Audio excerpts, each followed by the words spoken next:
Matthew graduated from a top national university and brags about his career at a major company, constantly hurling insults at me. It seems he feels he did me a favor by marrying me because we had a child on the way. Around the time I was 9 months pregnant, we were invited as a couple to Matthew's cousin's wedding. We stood up to greet Matthew's uncle and his wife as they came to our table, and together with the parents-in-law, we offered our congratulations. After the uncle and his wife moved to the next table, I sat down only to have Matthew suddenly splash beer on me. I was so shocked I couldn't even speak, and Matthew yelled at me. "Isn't it common sense for the wife to remain standing?" "Matthew, really? Don't you even know that much? Guess it's because you're uneducated." Mother-in-law Sarah quickly pulled out a lace handkerchief and wiped my face.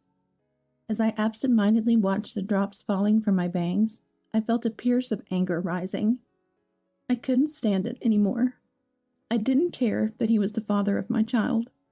I decided to reveal various things in front of the relatives and hurt his unnecessarily high pride. I'm Dorothy, 42 years old. I met Matthew through work, and he was as charming as an actor. He was competent and considerate, and his gentle, calm manner of speaking was pleasing to the ear. After I developed a good impression of him, he asked me out, and I immediately said yes. A year later, after several days of feeling unwell, I took a pregnancy test, and it came back positive. Since we were dating with marriage in mind, I thought Matthew would be happy to hear the news. Instead, he frowned and answered indifferently, "Do you want to get married?" "Okay, then." There was no proposal, and I felt secretly disappointed. Considering my condition, we decided against a grand wedding, and instead greeted each other's families before registering our marriage at the city hall and starting our life together. Though we were newlyweds, neither of us was young, and with my morning sickness, I had no expectations for a lovey-dovey life. However, I was still taken aback by how different our lives turned out to be. Matthew, who had passed the entrance exams to one of the top universities in the country and graduated straight through, was always full of confidence, partly due to his good looks. "I want you to quit your job and dedicate yourself to the home. My salary should be more than enough for us, right?" Before we married, he said this, so I resigned. Or rather, my morning sickness was so bad at the time, I didn't believe I could balance both work and home life. After marriage, his demeaning behavior towards me became more apparent. One day, after using all my energy to make breakfast and hang laundry due to severe nausea, I spent the whole day lying on the sofa. When Matthew came home from work and saw the dust on the floor, he lashed out at me. "You've been lounging around the house all day, and you haven't even cleaned?" "I'm sorry. I've been too sick to get up. Could you please buy something from the supermarket next door for dinner?" "Don't be ridiculous. You want me to eat pre-made food? What if I get sick? I'll give you 30 minutes to make dinner." Terrified by Matthew's anger, with veins bulging on his forehead, I had no choice but to comply, moving back and forth between the toilet and kitchen to prepare the meal. He complained about the food I made. "Mom's cooking is much better. Can't even prepare a decent meal, and you wonder why you missed your chance to get married." Unable to even hold a knife properly, he said such awful things, even though he himself was marrying for the first time at his age. It was always like this, being complained about. On another day, when I could hardly eat anything due to morning sickness, he said, "I go to work even with a hangover, but you get to lie down at home? Must be nice." Since I never talked back, Matthew's behavior grew increasingly arrogant. His arrogance knew no bounds. Of course, I was grateful for Matthew working hard every night, sometimes even going on business trips. But I was thoroughly fed up with being mocked at every opportunity. Once, I managed to budget our limited finances and got my health back to manage the household chores properly. He started mocking my educational background. Matthew loves watching quiz shows on TV, mocking the participants gleefully whenever they make a mistake. Since the airing time overlaps with when I use the kitchen, I often end up being quizzed, and it makes me feel down. He especially enjoys it when students from his alma mater compete against students from other universities. Hey, did you get that last question? No. That's why people who haven't been to college are no good. You should start over from elementary school. He looks proud when his answers are correct. Anyone who gets such an easy question wrong has a brain less than that of a monkey. It's true that Matthew is smart, but the pleasure he takes in looking down on me spoils his brilliance with his nasty character. I'd be in trouble if our kids turn out to be as dumb as you. He said that with a mocking smile, and I had no desire to respond. Moreover, Matthew is quite stingy. He gets mad if I buy a snack for around $1, yet he goes to bars, claiming it's for work, or indulges in expensive wine when he's tired from work. I reluctantly dipped into my savings from before I was married to buy cake or meet with friends and my sister at a cafe while Matthew was at work. You've got yourself a weird man. I vent while having lunch with my sister Melissa. Melissa looked at me with sympathetic eyes. She's constantly traveling for work, so she hasn't yet met Matthew. Unlike me, she's outspoken. He was considerate and had a wonderful smile when we were dating. As soon as you got married, his true colors showed. Hearing this makes me lose the desire to get married. Melissa shook her head, and then, as if she remembered something, said, By the way, I told you there was a reunion back home the other day, right? Yeah, at a local hotel. After the reunion, we were drinking with the usual crowd when a guy came up to us. Oh? Melissa and her friends are glamorous beauties. This guy was handsome but arrogant. Holding a mocha, he said, If you were my woman, you could live in luxury. I'd buy you a condo or anything. Wow, must be rich. He had a wedding ring on his left hand, yet said that. So I asked him if he was married. Guess what he said? What did he say? My brow furrowed. My wife is living off me. I can cheat, spend a fortune on women, and she can't say a word, he said. Ridiculous, right? We laughed it off with my friends, turned him down, and left the place. Which era does he think he's living in? Really, though? I thought to myself that it sounded exactly like something Matthew would say. But I didn't want to worry Melissa, so I kept it to myself. Lately, being with Matthew feels suffocating. Wanting to assert his superiority over me, in more than just academics, he started to mock me like this, laughing. You know I married you because we had a baby on the way. You should be thrown away. I'm being kind by providing for you. You should worship me more. You're not grateful enough. Ah, am I like a cat or a dog that's been taken in?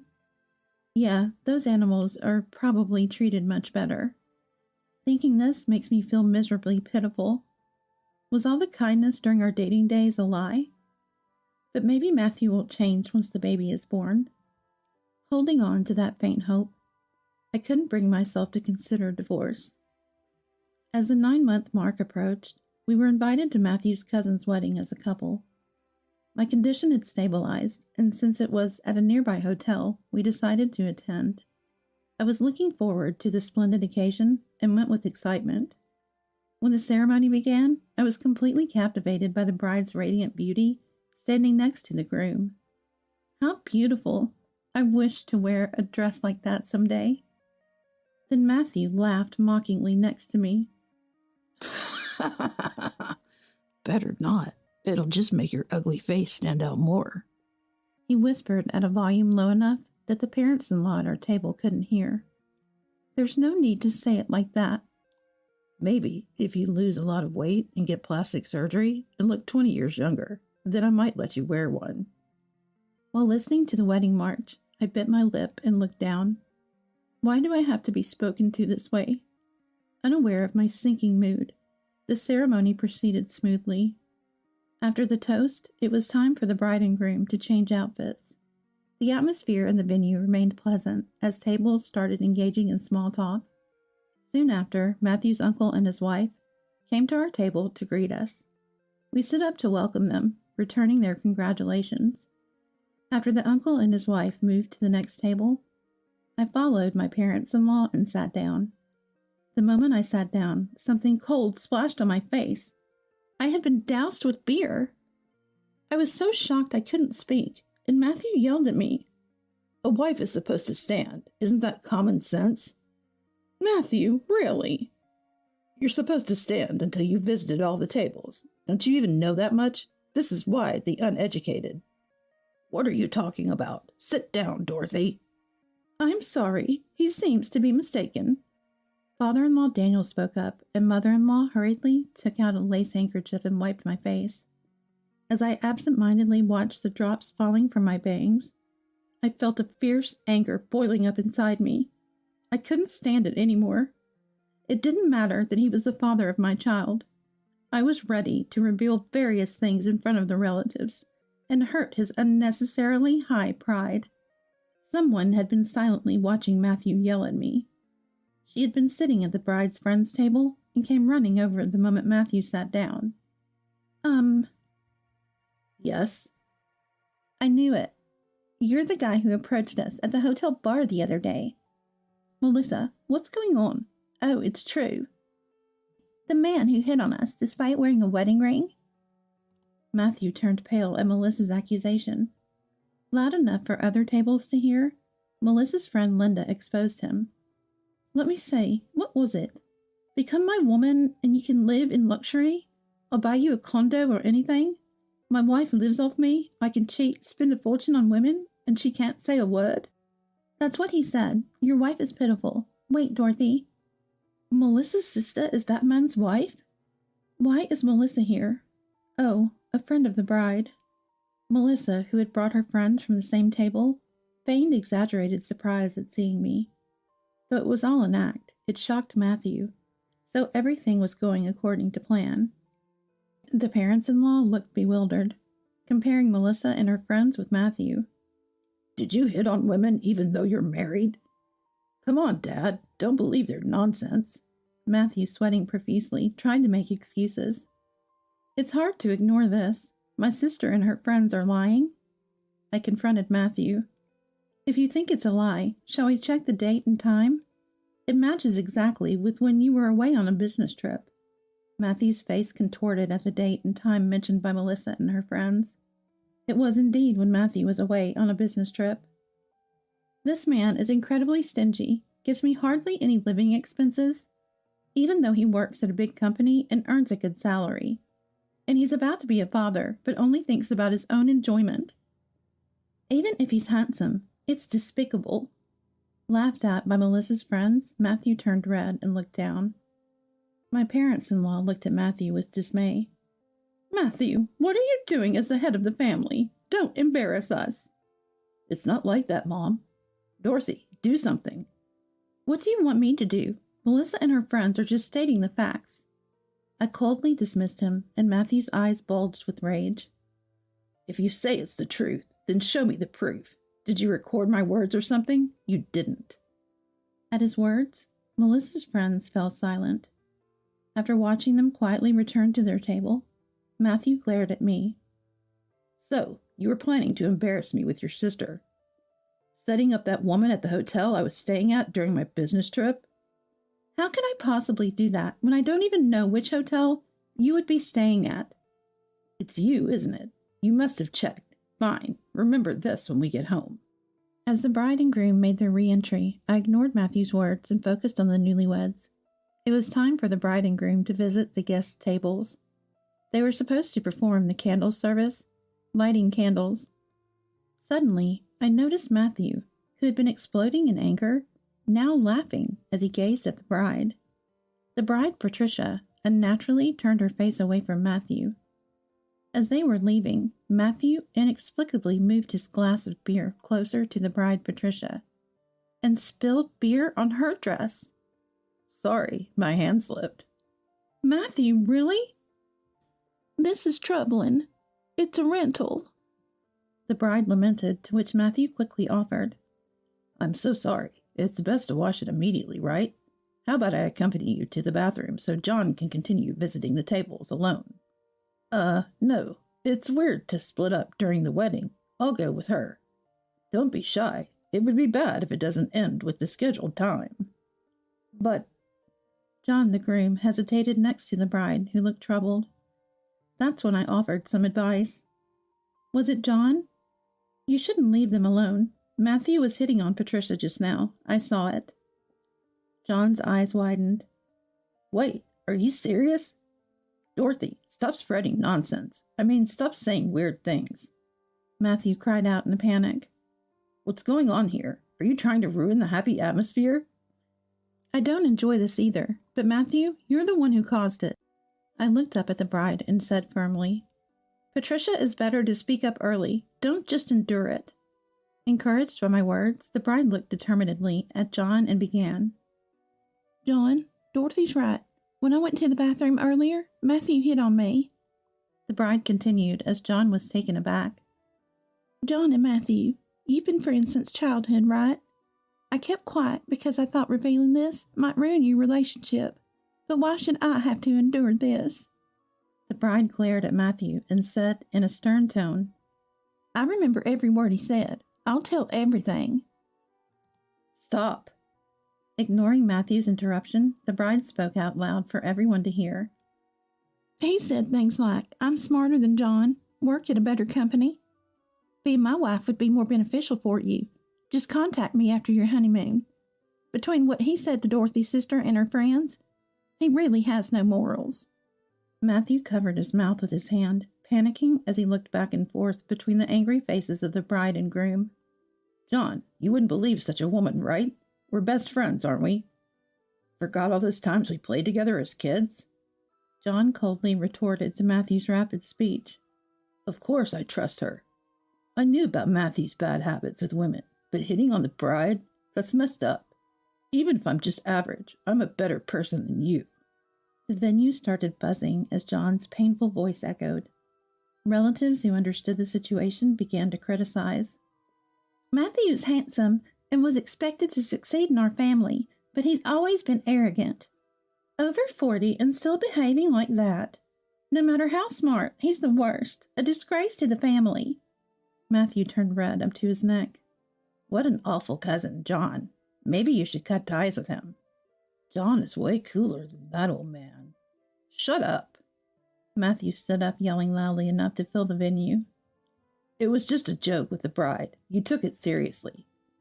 I was testing her to see if she'd easily flirt with other men. Good thing she's not a man-eater. You should thank me. Oh, yeah, sure.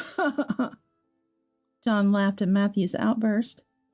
I'm here, giving you the honor of my presence. Forget it. This wedding's a waste of time.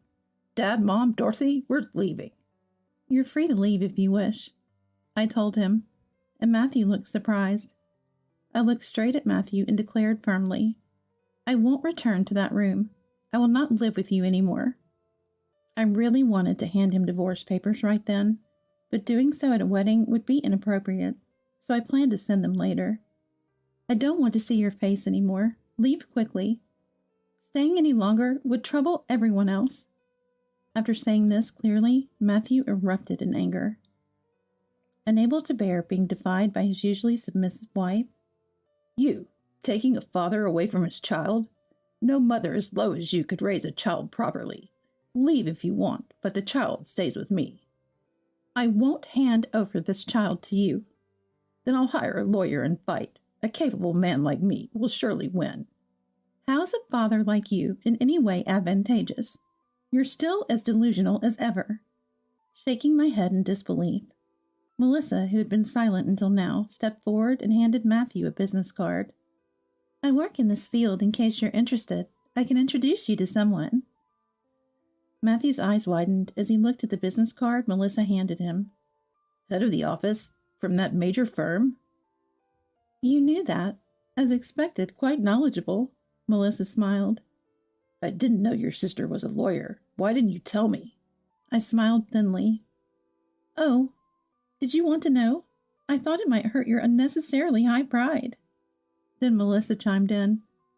Just to correct what Matthew might be misunderstanding, Dorothy didn't go to college because she prioritized recovering from an illness over continuing her studies abroad. She had been accepted to a university in England. Such a waste. Well, I never mentioned it because it's not something to boast about. My eldest brother and older brother went to universities in England, and Melissa graduated from H University. Quite international, right? Matthew looked at me as if I were an alien. That's impossible. Dorothy can't answer a single question on quiz shows. Because if I did, it would hurt your pride. Belittling me daily because you think you're smarter is what you live for. I looked at Matthew with pity. I know all those answers. Maybe next time, I'll give you the answers before they're revealed on the show. Matthew, gaping like a fish, received my final blow.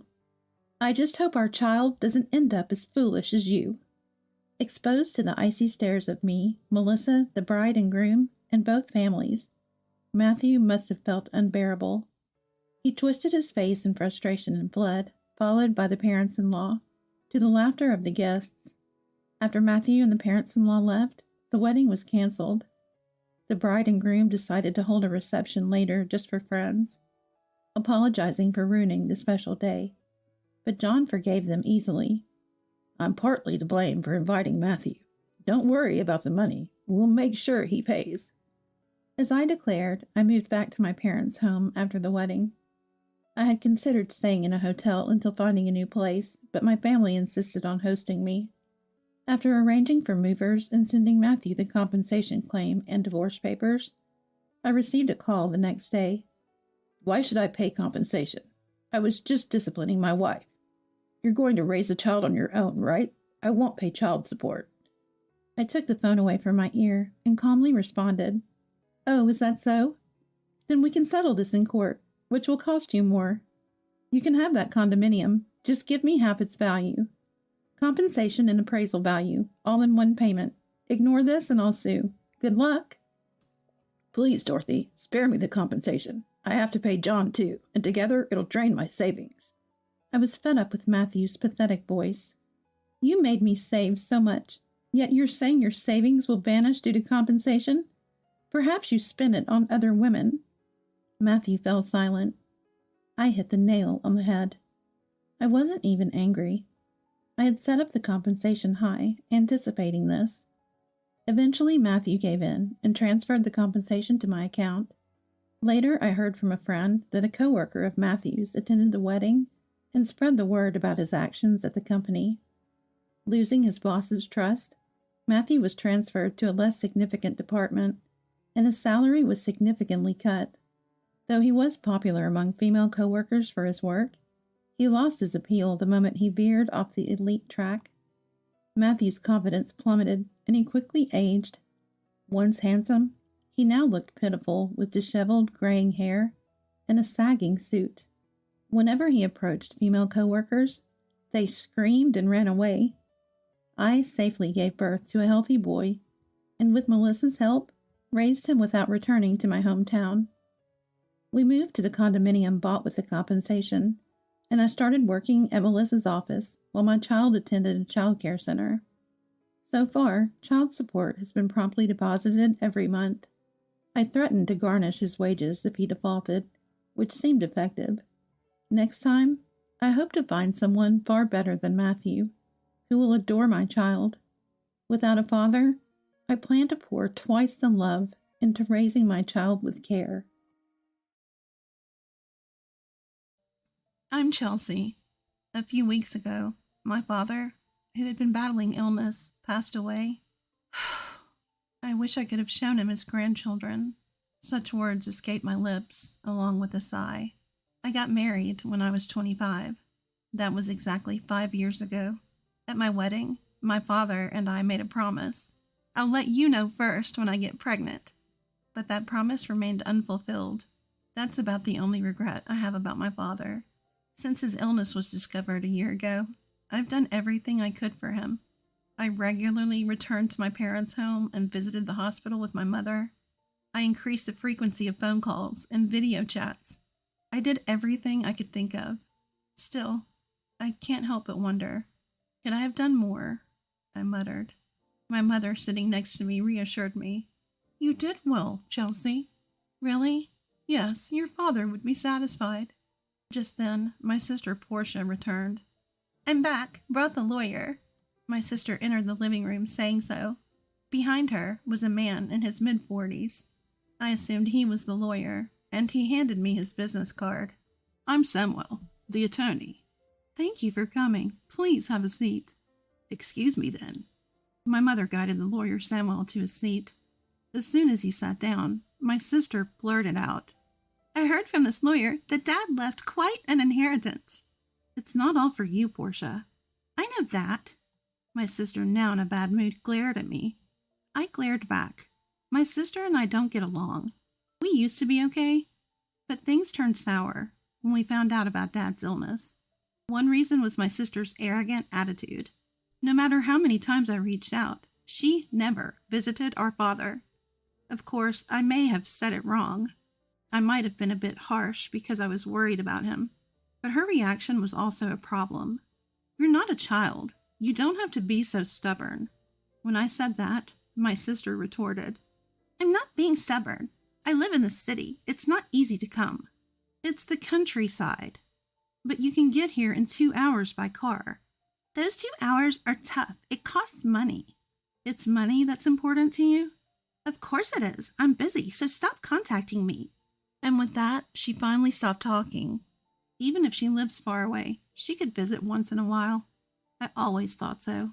That's why our relationship deteriorated so quickly. In the end, my sister never visited our father, so our relationship remained strained. Sensing the tension, the lawyer intervened. Let's calm down, please. Okay, I'm sorry. I apologized, and the lawyer nodded before continuing. As I mentioned on the phone, I have your husband's will. When did this happen? My mother murmured. A few weeks before he passed away, he contacted me. So you went to the hospital? Yes. I had him write the will in front of me, with his primary physician present. It turns out they had arranged for the primary physician to contact the lawyer when my father passed away. So after my father passed away, he contacted the lawyer. In turn, the lawyer reached out to us. That's how it happened, and why I'm contacting you now, the lawyer said, pulling out a white envelope. He placed it in front of us. This is the will. That's definitely Dad's handwriting, I muttered, verifying the characters on the envelope. My sister Portia seemed a bit sulky. Never mind, just tell us what's in it. I'm busy, you know. Very well, the lawyer said with a wry smile, opening the envelope. Inside was a single piece of paper. This is what was written there. It stated that besides the house and land, my father's inheritance included some savings and a storage shed. We knew about the house and land, but what's this about a storage shed? As I was pondering this, my sister angrily said to the lawyer, Wait a minute, you didn't mention the farm. The farm? Yes, the farm Dad used to work on as a hobby. My father used to run a company in the next town. But after turning 50, he began to feel his age. I'm thinking of closing the company. I want to take it easy. Is that okay? I heard this when I was in high school.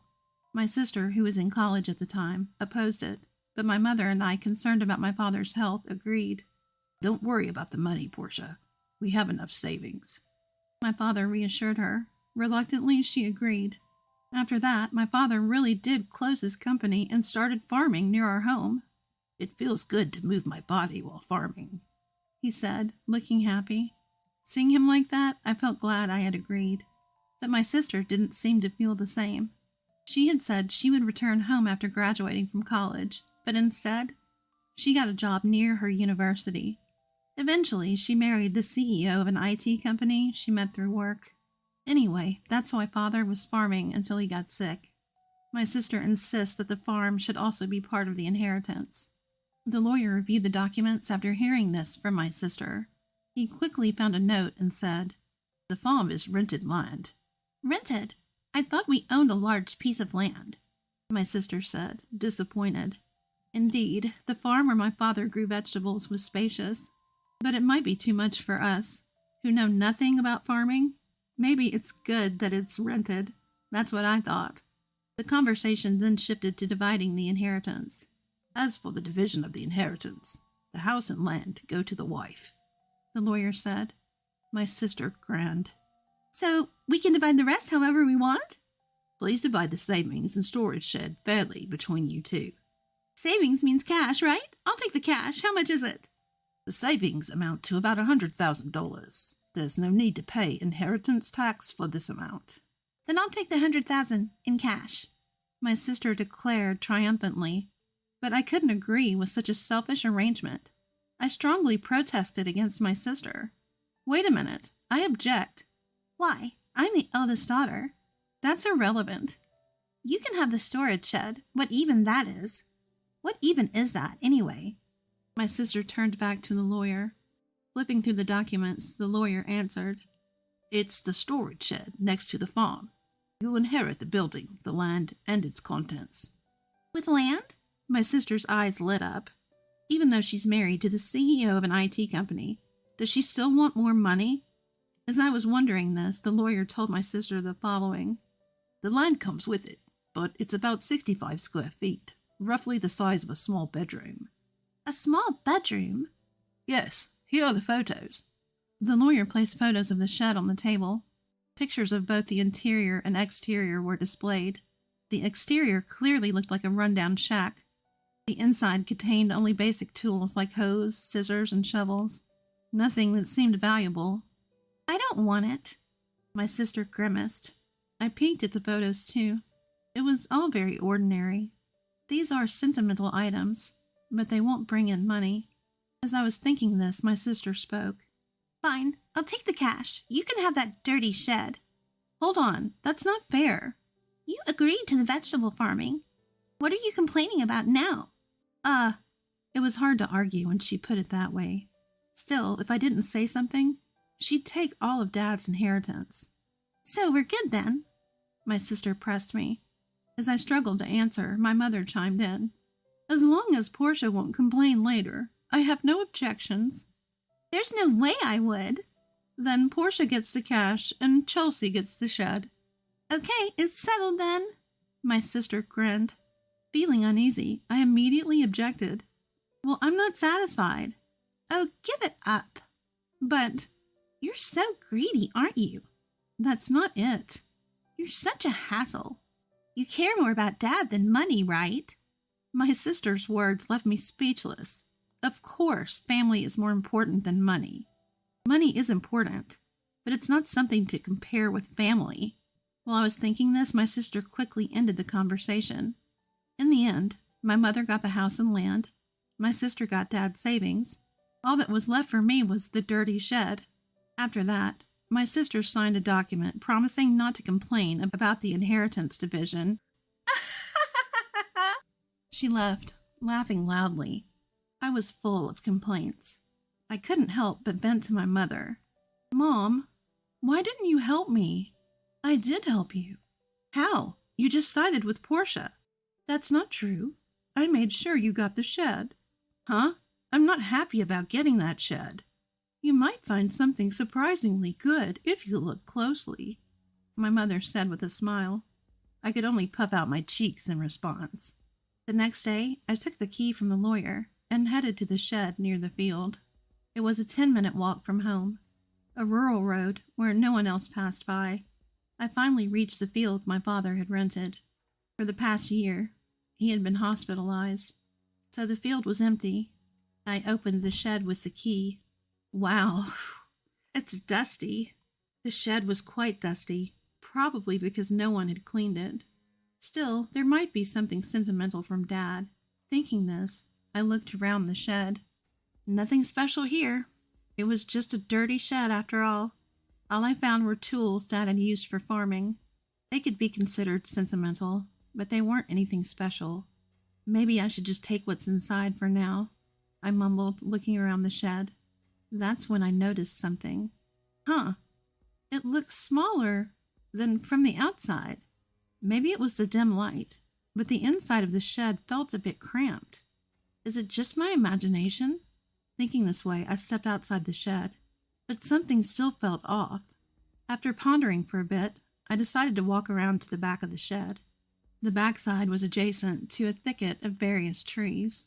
To my surprise, there was another door there. Wait, another entrance at the back? I gasped. When I looked from inside the shed, there was only a wall, meaning the only entrance was the door I had used. Yet from the back, there was a door. What's going on? I thought about it. A door on the back should be visible from inside too, but it wasn't. That meant there had to be a wall in between. In other words, there was a space accessible only from the back. The moment I realized this, I got excited. This must be Dad's surprise. Dad always loved surprises. He even surprised me on my birthdays.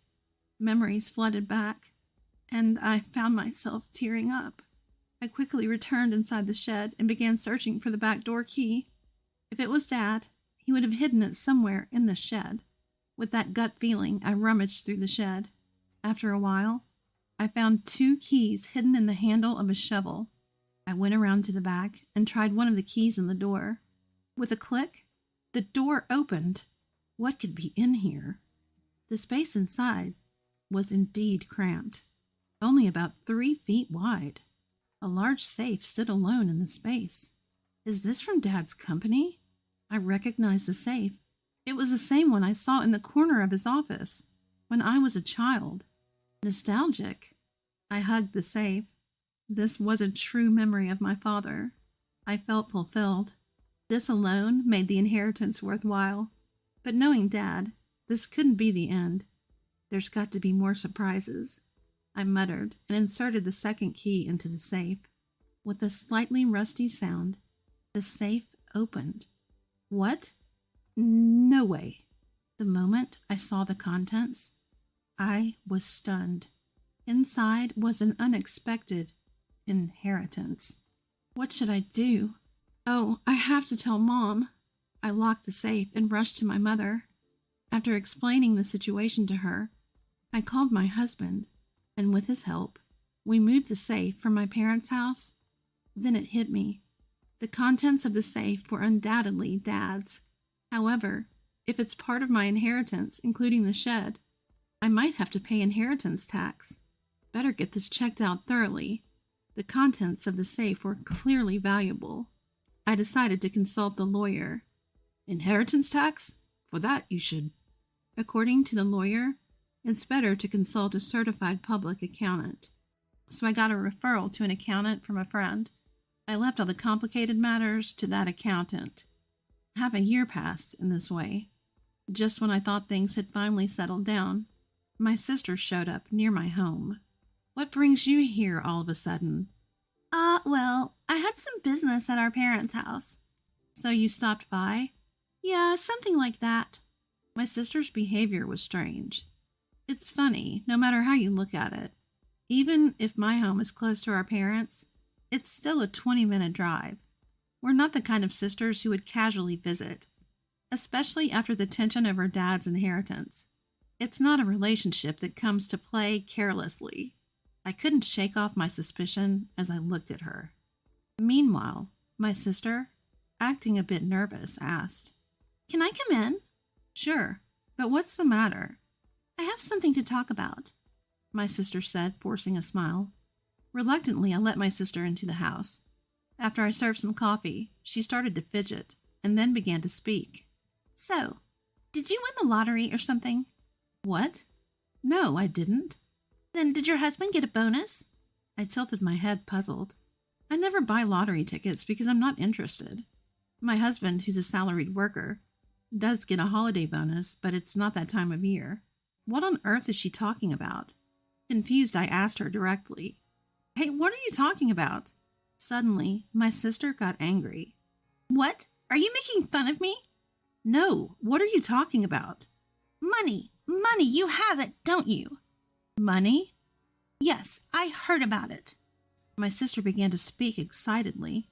It was a story from a few days ago. Living in the city, my sister had run into our aunt by chance. The woman started the conversation like this. "I know how hard it's been for you since you lost your father. Are you doing okay?" "Yes, well, I visited him many times when he was sick." "Thank you. But you must be relieved, right? Getting such a big thank you gift." "Thank you gift?" "Yes, your sister sent me a $500 gift card as a thank you for visiting him." "A gift card?" Needless to say, what caught my sister's attention was the gift card. Hearing that I had sent it, she was convinced I had come into some extra money. "You got a windfall, didn't you? Just admit it." My sister interrogated me. "Ah, that's what this is about." I sighed. My sister didn't like my attitude and yelled, What's with that attitude? Are you mocking me? No, it was a thank you gift. So where did you get the money for it? That's what I want to know. From the inheritance, remember? Inheritance? Yes, I got the inheritance. So I sent thank you gifts to relatives who had helped us. Upon hearing this, my sister frowned. All you got was that dirty shed. Yes, that's true. But you can't sell that for money. But there was a safe inside it. That's where the real inheritance was. A safe? Real inheritance? I carefully explained to her about the watches in the safe. They were all valuable, collected by my father as a hobby during his lifetime. However, I didn't know their exact value. On the other hand, the remaining savings were about $100,000. Considering he was a business owner who could retire early, that amount seemed small. That led me to think he might have invested a lot in those watches. If they're valuable, you'll have to pay inheritance tax, my mother had said after seeing the contents of the safe. What should I do, Mom? When I asked, my mother thought for a moment and advised. Things like this always come out. You should declare it properly. How? Well, let's ask that lawyer we spoke to recently. So I consulted the lawyer again. I was told that if you inherit valuables, the inheritance tax is determined by their value at that time. I was also told that a certified public accountant could handle it for me. So I left it to the accountant. As a result, it was found the watches alone were worth at least $500,000. With watches this valuable, you'll have to pay inheritance tax. How should I pay it? How about keeping the ones you're emotionally attached to and selling the rest? Certainly, it doesn't make sense to me, who doesn't know the value, to hold on to such expensive watches. I'd rather someone who understands their worth have them. With that thought, I sold some of the watches. I used the money from the sale to pay the inheritance tax and sent thank you gifts to the relatives who had helped us. Those thank you gifts were the gift cards my sister was talking about. By the way, what I kept were items like the pocket watch my father often wore. I showed my sister the pocket watch as I told her this story. This one isn't expensive, but it holds the most memories for me. However, my sister frowned upon hearing my story. What? You don't have any left? No, there are still some in the safe. Where's the safe? It's at Mom's. The safe is too big for this house. It's the one Dad used at his company. My sister looked away, seeming deep in thought. I felt uneasy seeing her like this. But right after that, she stood up and said, I'm leaving, now that I know where the money came from, and left. Considering how money-minded my sister is, I thought she might demand some of the money from the watch sales. I was relieved she left without making a fuss. However, in my relief, I forgot the unease I had felt earlier. My sister isn't that understanding. I had forgotten that. I was reminded of this late that night, when I got a call from my mother. Chelsea, it's urgent. Come over right away. What happened, Mom? It's just really bad. My mother was frantic and unclear. My husband and I rushed to my mother's house. As we approached, we noticed something strange.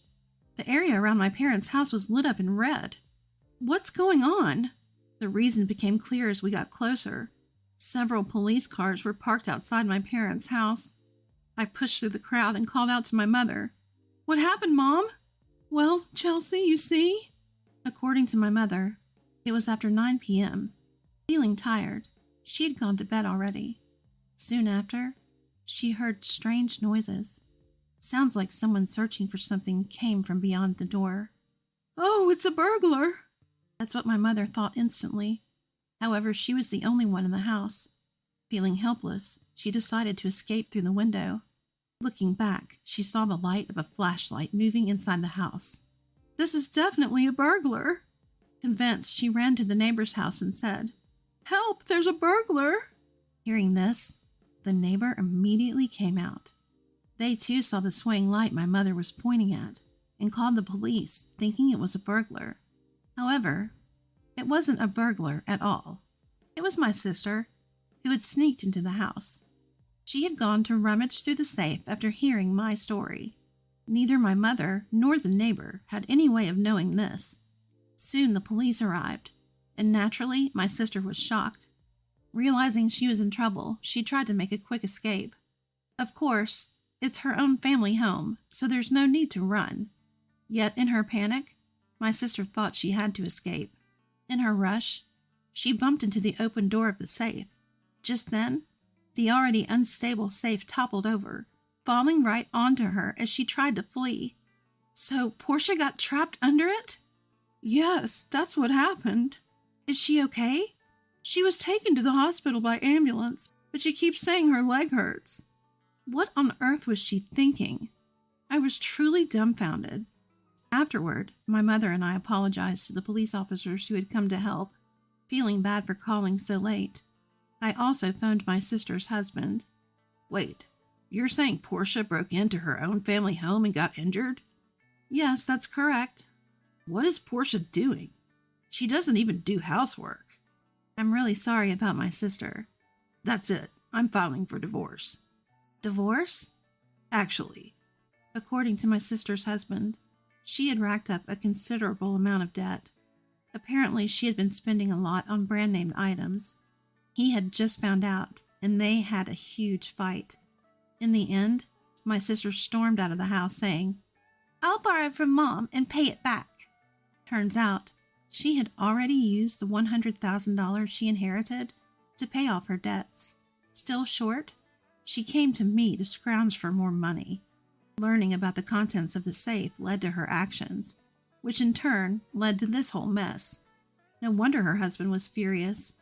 In the end, my sister, who had fractured her leg, was hospitalized. Her husband came to the hospital and started talking about divorce. Naturally, my sister made a scene. "I'm not getting a divorce, absolutely not." But it was too late. Her husband had brought the divorce papers. Seeing them, she had no choice but to sign. Now she's lying in her hospital bed, stunned. There's a part-time job magazine next to her, so she's probably planning to start working part-time to pay off her debts. That would be a relief for me. As for me, I decided to move back to my parents' home after all the commotion. Of course, I'm worried about my mother, but there's another reason. I found out I'm pregnant. My husband and I talked it over and decided to move back home and have my mother help us with the children and childcare. I wish I could have told my father about the pregnancy while he was alive, but I'm sure he would be happy for us. So I'm looking forward to giving birth to a healthy baby. My name is Nicole, and I am a 34-year-old hairdresser. I work as a chief stylist at the hair salon managed by my husband, Michael, who is 3 years older than me. We met through a mutual acquaintance, and I was drawn to his kind and friendly personality, which led us to get married 4 years ago. On the other hand, my husband's mother, Victoria, divorced when Michael was still in junior high school, and has since raised him single-handedly, which is a point of pride for her. While I believe this is an admirable quality, she still thinks that she has complete decision-making power over her son's every move. As a result, when we got married, she forced her opinions on everything, from the wedding ceremony, honeymoon, new house selection, to the interior design. To be honest, I had my own visions for things like the wedding ceremony, honeymoon, and of course, our new home. However, whenever I expressed my opinions, she would reject them outright.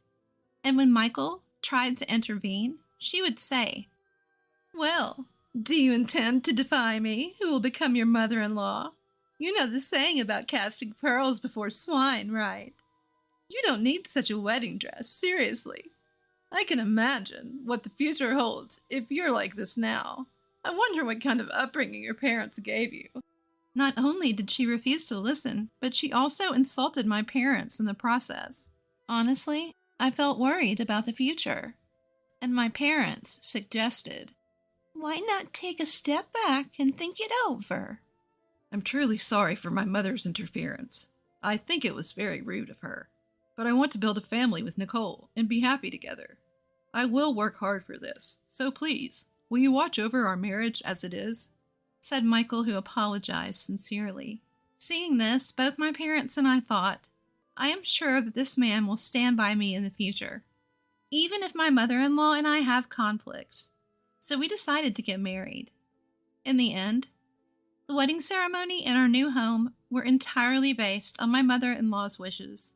My mother at home advised me, "Take a loss now to gain later. I know you must be dissatisfied, but if you give face to your mother-in-law here, in a way, it'll create a debt she owes you." With her advice, I agreed to go along with it. However, now I regret my decision from 4 years ago more deeply than the ocean and higher than the mountains. Michael, I'd like to talk about work for a moment. I'm busy tonight with the junior chamber meeting. Yesterday was a shopping district gathering, and today is a junior chamber meeting? Last week, you had drinking parties and dinners every day. When can we actually sit down and talk? Well, every gathering and party is a part of my business, right? You're not good enough to be a wife of an entrepreneur. Complaining about it. I'm not complaining, but now we have 3 stores, and it's only natural that I'd want to discuss various things about management, right? Well, I leave everything about the stores to you, Nicole.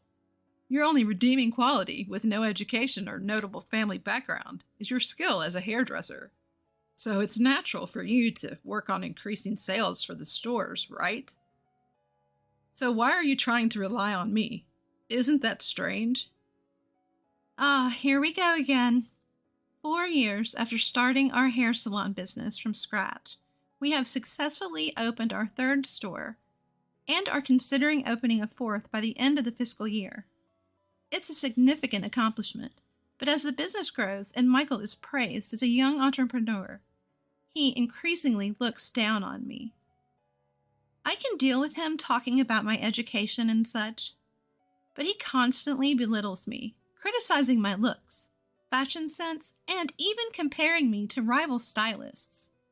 Moreover, when I have to postpone a task requested by Michael or don't reply to his line messages immediately, he starts to ignore me.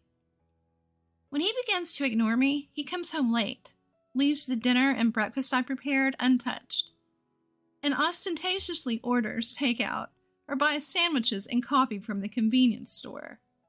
He spends more time at his mother's place, who lives on a different floor of the same apartment building, even taking baths there. At first, I was at a loss for how to improve his mood when he started his silent treatment. Even though I knew he wouldn't eat, I was afraid that not preparing meals would make him even angrier.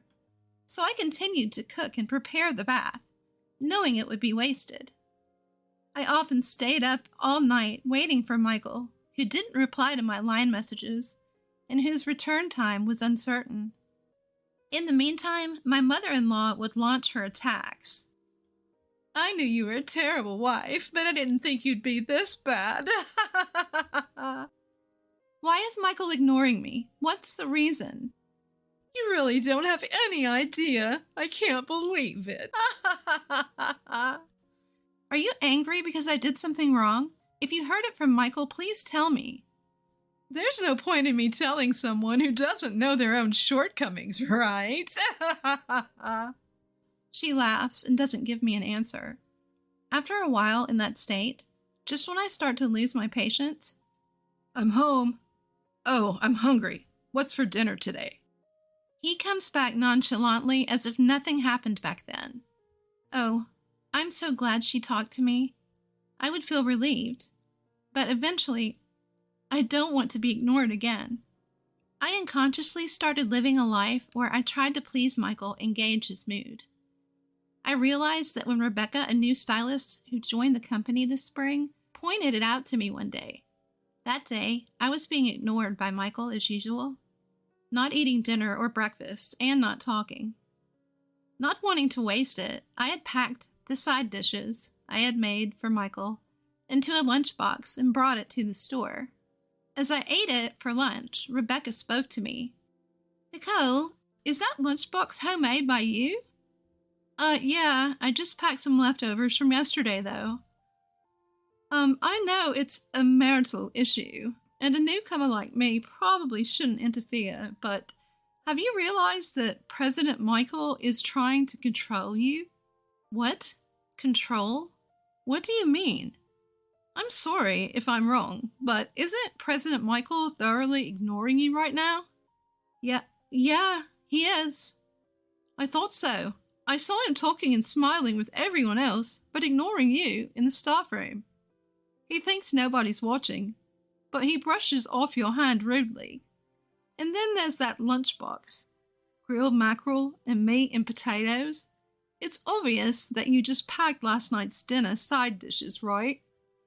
It's worlds apart from your usual well-balanced, colorful lunchboxes. After Rebecca said that, actually my mother went through the same thing before she divorced my biological father. She told me her story. Rebecca's parents divorced when she was in her first year of high school, and her biological father often ignored her mother, just like Michael. It all started with such small, trivial things, but it was like a switch had been flipped, and then he ignored her completely. My mother cried a lot. I see. Eventually, she started to look for my father's approval in everything, and her smile became submissive. It's really painful to watch. Rebecca then told me that the reason Michael was ignoring me was because he was trying to control me through silence, making me worry, and ensuring he was always in a dominant position, smirking all the while. I mean, think about it. Normally, if your partner is worried or hurt, you'd be concerned, and it would be painful for you too. But people like the president actually enjoy seeing their partner worried and insecure. They're twisted.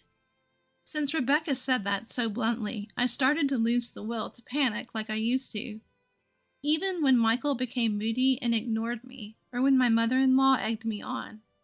Instead, once I started observing with that perspective, I began to notice only Michael's childishness, his terrible selfishness, and the maliciousness of my mother-in-law, who wouldn't even try to restrain him. However, it seemed they didn't like my attitude, and the oppressive silence directed at me by both Michael and my mother-in-law gradually became an everyday occurrence. He hardly came home unless he felt like it, and when he did, he would just lock himself in his room. He stopped showing his face at both the store and the company, and I essentially had to manage both by myself. Then one day, when such days had continued, that day was a day off for the store, and I was doing a thorough cleaning of our house for the first time in a while. I usually rely on the Roomba and Brava, but it's nice weather, so I guess I'll clean every corner for a change. Thinking that, I started wiping the windows while playing my favorite music on my smartphone, when Michael and my mother-in-law entered the house silently, unlocking the door with a click. As they plopped down on the living room sofa. Since my husband and mother-in-law are sitting here, I decided to make some tea quickly. Such an inconsiderate wife. Haha. Really? But can we say goodbye to this kind of wife soon? Phew. It's going to be refreshing. That's what they said, as I reluctantly made tea and placed it on the sofa table, feeling puzzled. You see, Michael has a child now, so you should step aside and leave quickly. We'll give you about 2 weeks' grace, so leave this apartment during that time. Of course we'll have you quit your job as well. No severance pay, though. Ha ha ha ha. That's what they said. Michael has a child. Does that mean he's been cheating? And I have to leave here? I'm losing my job? No severance pay either? Although we were a couple in a Cold War, my mind was spinning with questions as I tried to process the sudden news, unable to catch up. The next wife is very different from you, ha ha. Her family is rich, and she graduated from a top women's college. And after that, she trained in the beauty capital, Paris. There's no way you can compete with her, so just give up already, ha ha. She's 3 months pregnant, and I want to make her feel secure, as my wife, quickly. That's right. I'm looking forward to it. There's no doubt a wonderful child will be born. They said whatever they wanted. So if she's 3 months pregnant, then that means the child is a result of an affair, right? Yeah, so what's your point? Emily and I just met in the wrong order. We were truly connected by the red thread of fate. So you want me to leave because now you want to marry your fated partner? That's what we've been saying. You're really slow to catch on. As I watched Michael and my mother-in-law's cheerful attitude, I could feel a headache coming on. At that point, I told them that I needed some time to think and asked them to leave. It's a fact that it takes time to truly understand things with a scattered mind such as yours. I get it, they said, then withdrew to my mother-in-law's room. After that, I couldn't bring myself to continue cleaning and just sat down on the floor. However, I noticed that the only incoming call screen on my smartphone was shining brightly in the dimly lit room. It was from Rebecca. Rebecca? Oh, Nicole, where are you now? At home? When I briefly answered yes, Rebecca said she was coming over right away and hung up the phone. About 30 minutes later, Rebecca appeared with both hands full of bulging eco bags. Sorry for the intrusion. I bought some random food and drinks for us. Saying that cheerfully, she borrowed the washroom to wash her hands, then quickly began to arrange the deli food she had bought on the table. She brought glasses from the kitchen and poured craft beer, her recent favorite, and said, "Let's eat before it gets cold." And she put a spoon in my hand. I tried eating as told, and the taste of fluffy, soft omelet rice filled my mouth. Delicious. Right? This place has amazing omelet rice, she said with a bright smile. I brought a variety of things, so please savor and enjoy them. I was reminded that I had only eaten coffee and bread for breakfast and hadn't had a proper meal. Although I had been completely emotionless until then, I was hungry after all. I realized for the first time.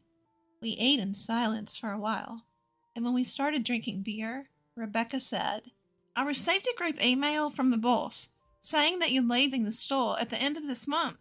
I told her that my mother-in-law and Michael had demanded a divorce and that I quit the store. Rebecca was silent for a moment at my answer, but soon asked, looking straight into my eyes, "What do you want to do, Nicole? Do you mean what I want to do, not what they say I have to do? It's your life, Nicole. You decide which way to steer. You should steer toward what you want." What I want, When Rebecca said that, my heart felt surprisingly clear. Let's get a divorce. There's not a single reason why I should stay with Michael and his family. I want a divorce. I want to start my life over right away. I answered clearly. I was given a 10-day grace period by Michael, but once I started taking action, everything went smoothly. I didn't have many personal belongings, so I quickly packed them up in separate boxes provided by the moving company. I asked Rebecca to handle my belongings at the store because I didn't want to see Michael until everything was settled. At the same time, I asked a lawyer, introduced by an acquaintance, to prepare a document demanding alimony and division of property from Michael. I signed a contract for a property I liked after several viewings. As soon as the move was completed, I had a lawyer send documents to my mother-in-law. Almost at the same time the letter arrived, I received a barrage of line messages and emails from my mother-in-law and Michael, so I decided to propose a meeting at the lawyer's office. While waiting at the lawyer's office for the scheduled time, a grinning mother-in-law, Michael, and young woman appeared. When the lawyer asked the woman, "Who might you be?" before she could answer, my mother-in-law said, "This is Emily, who will become Michael's wife after your divorce.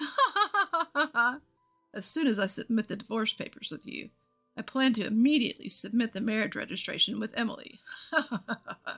They seemed very pleased. Since it didn't matter to me, I just asked if they would agree to our demands, and they said, "Yeah, think of it as a severance payment. We'll pay you whatever you want."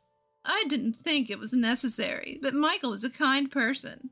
For you, who will live a lonely life from now on, Money is all you can rely on. They handed over the full amount I had specified in cash with a bank's envelope seal. I then filled in and stamped my section of the divorce papers and handed them over, ending the process. Finally, I said, I don't think we'll meet again, but just in case, I will never help you in any way, no matter what happens. Ahaha, so this is your last desperate remark. Okay, I understand you're upset, but you don't have to be so sarcastic. The woman named Emily and the three of them left the office laughing. I am now working as top stylist at a hair salon in the city center. Rebecca, who has been assisting me since last month, is the same Rebecca who helped me see the truth. After deciding to divorce at the lawyer's office, I immediately started looking for a new job. My past contest awards and being featured on a beauty website as a popular stylist helped me quickly land a new job. I am able to live without touching the consolation money or a property division. I also started dating a man I met at a joint training session with the sister store of the salon where I currently work. I feel surprisingly free and relaxed every day. Nice. Where are you going on your next date? Hey, don't tease your seniors. Rebecca continued to work at Michael's salon for a while after I left. In fact, I was the one who convinced Rebecca to quit immediately. There were two reasons. The possibility that Rebecca, who had just started working, would be seen as lacking cooperation or patience if she quit, and concern that Rebecca might still be targeted by Michael and his mother if they knew she was still my friend. Rebecca reluctantly stayed at the salon, and according to her, the aftermath of Michael, his mother, and Emily was like a roller coaster drama. Emily appeared at the salon after my divorce, full of confidence, as the new top stylist and field manager, but her pride lasted only one day. The male staff member, who had been the sub-stylist under me, turned out to be Emily's class. Not knowing this, Emily made a grand entrance at the salon as a Paris-trained hairstylist, accompanied by Michael. Wow, I thought you must be some amazing person since you said you were back from Paris, but it's just you, Emily. Thomas, why are you here? I should be asking you the same thing. I'm really surprised. You were always getting scolded by the teacher because you couldn't do any of the written test subjects at all. How did Emily, who kept repeating a year and eventually faded away, end up in Paris? That's not true at all, is it? Don't make things up, right, Emily? Well, You'd need a French hairdresser's license to work in Paris, right? When did you become fluent in French, like a native speaker? Of course, I studied at university, didn't I? University? Wow. The Emily who used to say she didn't understand English during the elective French conversation classes at beauty school. and with that, Emily's disguise was completely stripped away. Afterward, a loud argument broke out between Emily, Michael, and Emily's mother-in-law, who rushed into the scene. The situation got out of hand, and the police were called. As a result, staff members began to leave one by one, and the salon lost its energy. Customers started to drift away, and the business quickly hit a dead end. They had no choice but to close 2 of their stores and try to restart at the original store.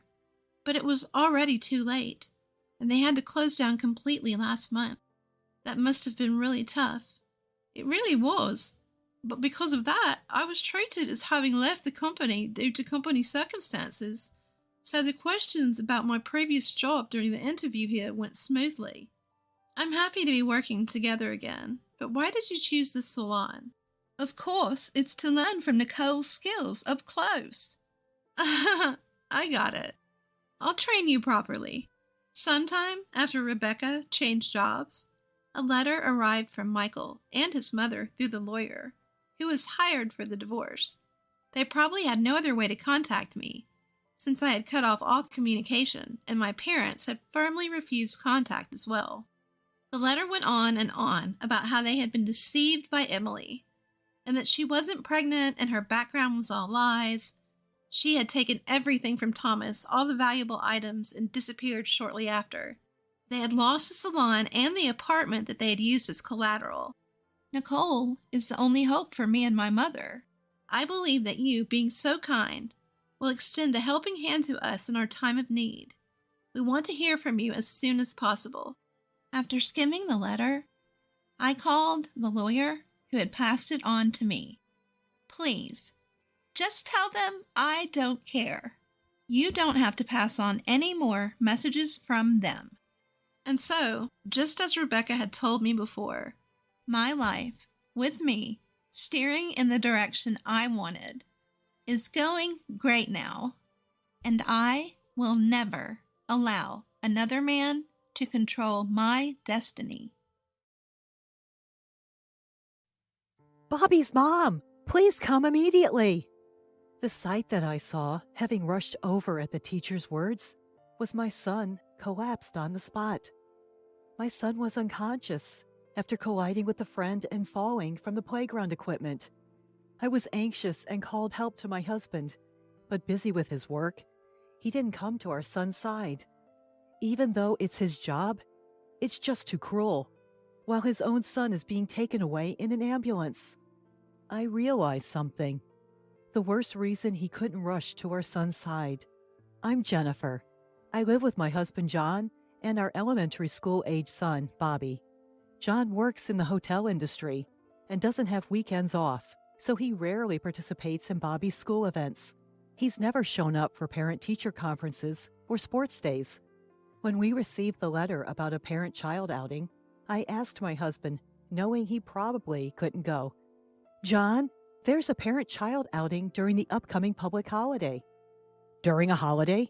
I can't. I have work." Despite understanding, I still felt lonely. When I asked other moms, they said that everyone is managing to attend with their spouses.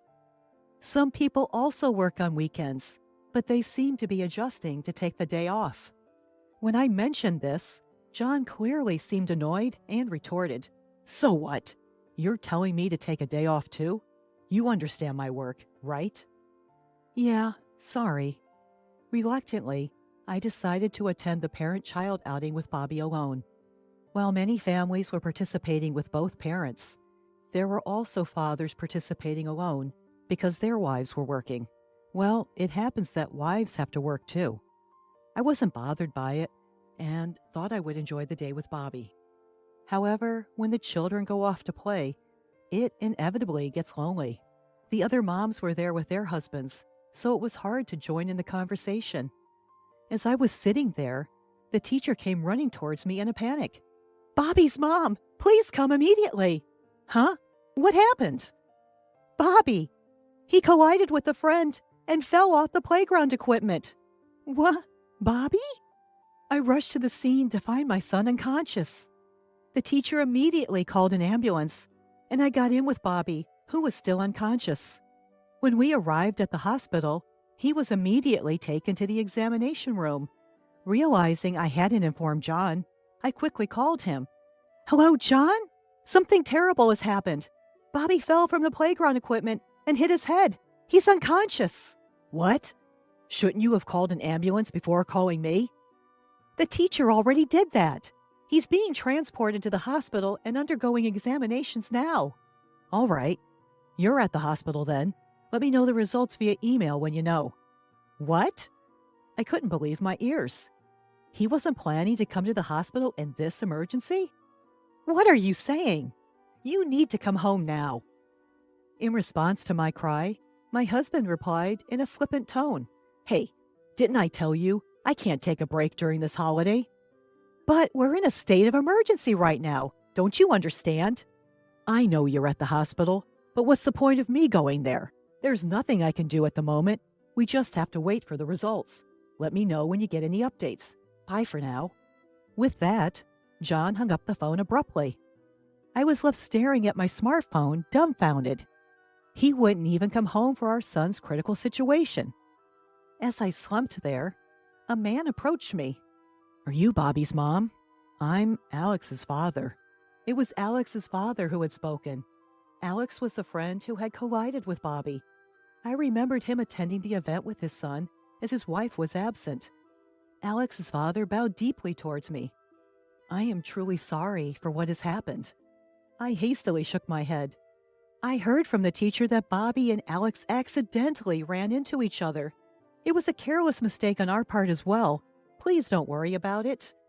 Standing next to his father, Alex, with his bandages wrapped around him, stood there with his eyes swollen from crying. It's because I ran into Bobby. I reassured Alex gently. It's not your fault, Alex. Bobby will be absolutely fine. Once he's better, will you play with him again? Alex nodded tearfully. His father, looking relieved, thanked me. Thank you for your kind words. My wife should have been here to greet you as well. I apologize. No, it's okay. My husband can't come back from work either. Is Alex's mother at work too? No, actually. Alex's father hesitated. My wife is on a trip with her friends. It was planned before this field trip, so she couldn't cancel it. It's embarrassing. Oh, I see. I tried to contact her several times about the accident, but I haven't been able to reach her. As soon as Alex's father finished speaking, his phone rang. Oh, it's my wife. Excuse me for a moment. Alex's father quickly answered the phone and explained the situation to his wife. That's what happened. How soon can you get back here? 2 hours? But how are you going to get back? You can't drive, can you? Oh, a friend is with you? That's good then. Be careful. After ending the call, he reported to me with a relieved look. I'm sorry. I just got in touch with my wife. She has a friend who happens to be coming near here, and she will drive her here. It will take about 2 hours, though. I see. Then my phone rang. Oh, it's my husband. Excuse me. I excused myself and answered the call. John, what happened? I managed to get some time off and we'll head there. I'll finish work in about 2 hours and I'll head straight there. Really?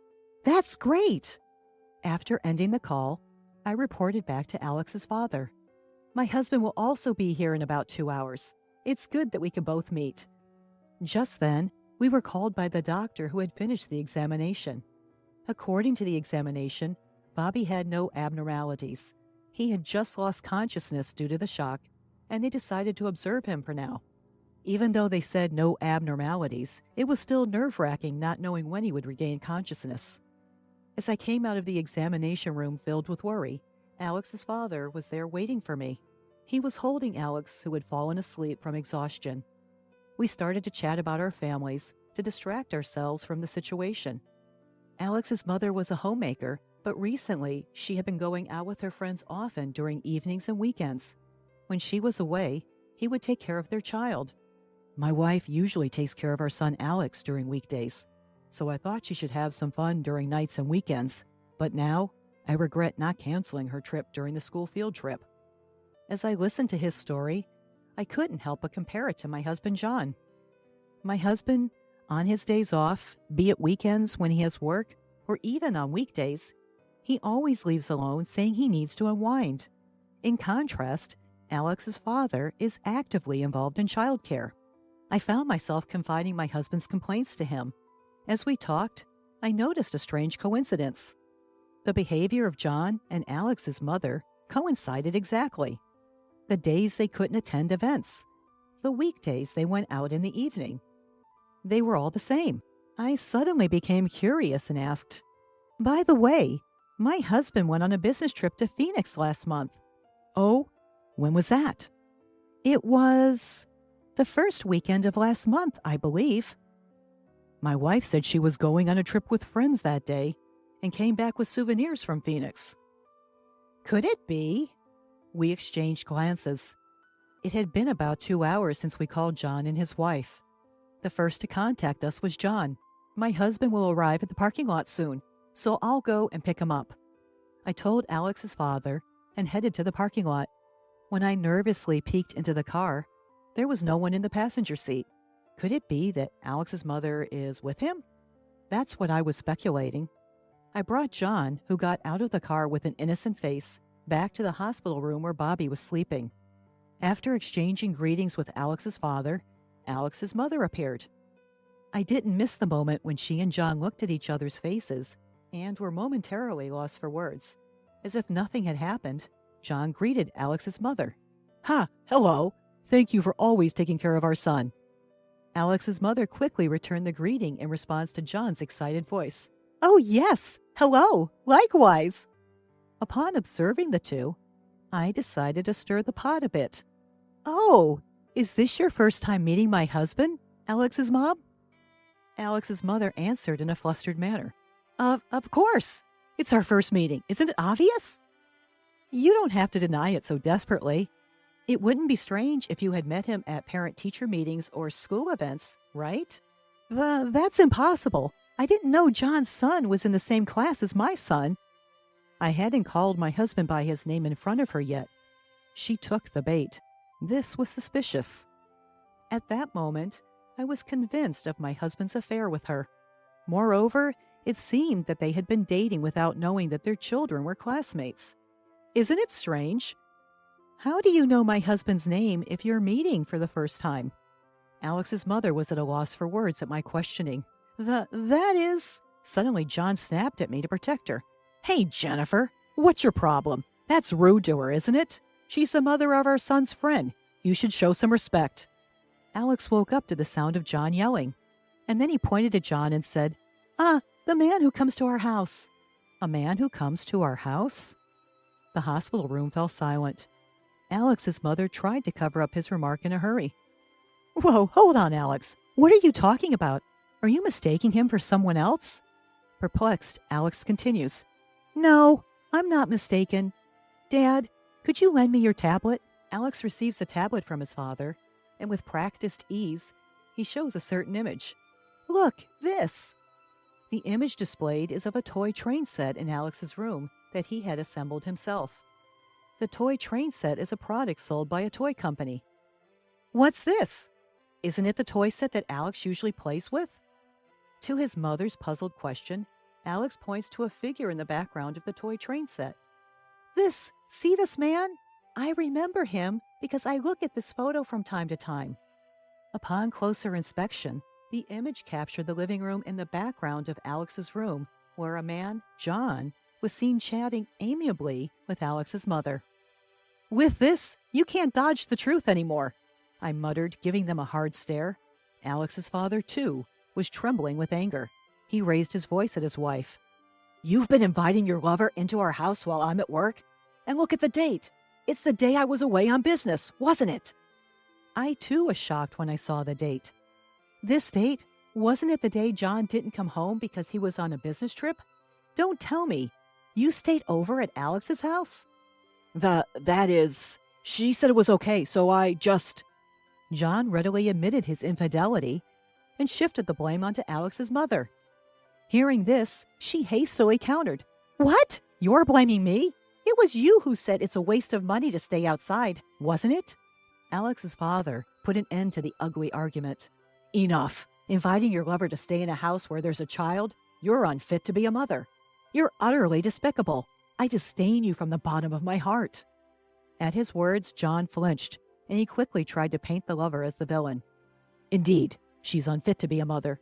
At least I've never met her in front of Bobby. I care about my child, you know." "What? What's this guy talking about? He's joking, right?" I felt a surge of anger towards my husband. "Are you kidding me? Even though Bobby was unconscious, you didn't even try to come home, using work as an excuse." "No, that's not true. I mean, I rushed to the hospital, didn't I?" "That's because she decided to come back, isn't it? You didn't have the slightest intention of coming back until Alex's dad told her about our son's accident." I thought it would be okay even if I wasn't there at that time." "Whether it's okay or not, that's not the point. If you're a father, you should rush to your child's side when you hear they're unconscious, shouldn't you? Despite that, you prioritized your trip with your lover. You're not a father, or anything of the sort." "No matter what you think, I am Bobby's father. And what do you plan to do if Bobby doesn't wake up? Can you, a stay-at-home mom, keep paying the hospital bills? Without me, you and our son can't survive." Grr. It's frustrating, but I don't have the savings to keep paying these hospital bills. Do I have no choice but to turn a blind eye to John's infidelity for now? Just when I was about to give up, a frail voice came from the bed. "Mom?" When I turned around, Bobby had his eyes barely open.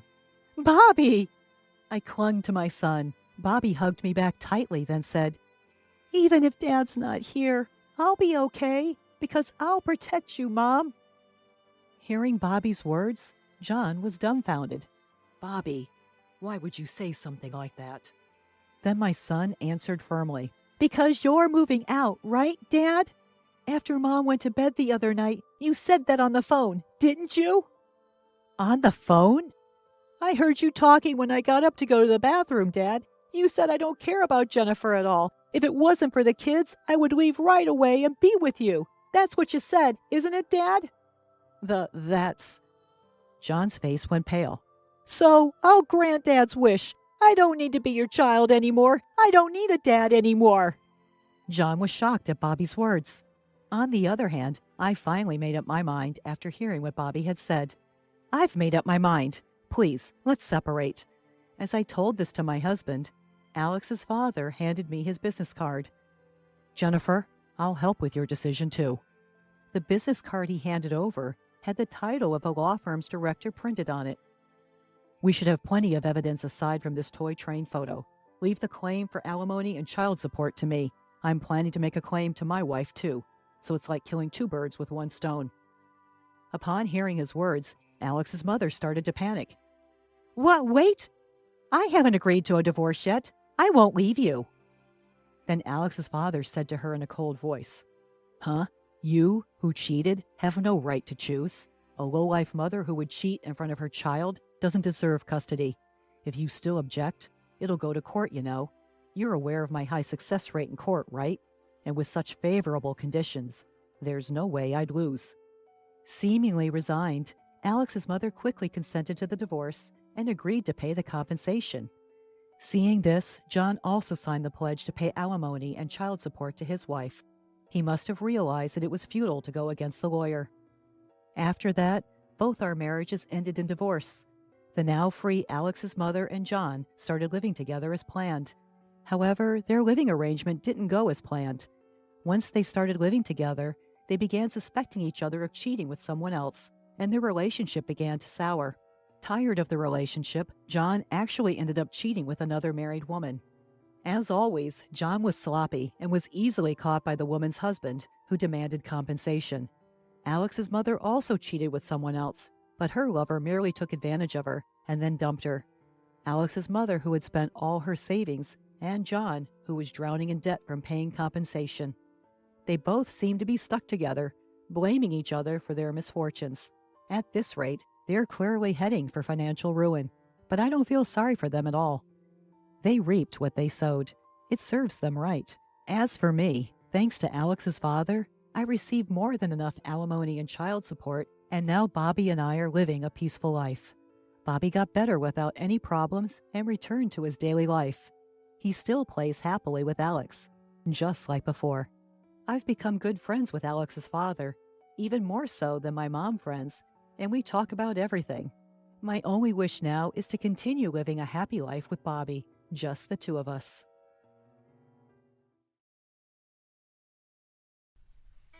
Cheated on again, huh? Those harsh words were thrown at me by my best friend June as I sat despondently. Don't say again. But it is again. How many times now? You were cheated on the last time, and the time before that too, right? Indeed, I was the girl who kept getting cheated on by her boyfriend. Always I'd start dating because I was asked to, but in the end, I'd be cheated on and discarded. Perhaps it was my fickle nature, but if someone asked me to date them, I'd generally fall for them. So, getting cheated on was always incredibly painful. Why do I always get cheated on?